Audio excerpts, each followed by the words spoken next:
Hi, good day. Let's install the add-on. This add-on will instantly add a 360 animation in selected object along the selected axis.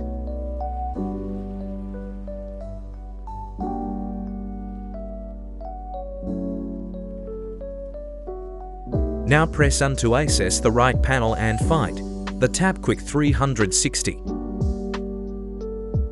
Now select the object, then select the axis and the direction you want it to rotate.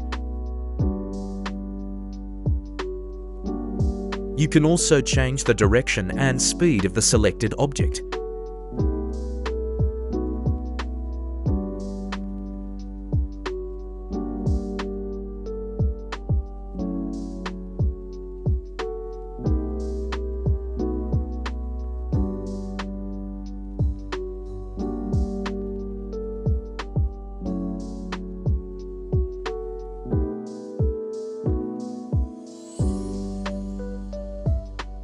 If you think this add-on will help ease your workflow, you can buy it in my store. Link in my description. Thank you very much in advance for your support.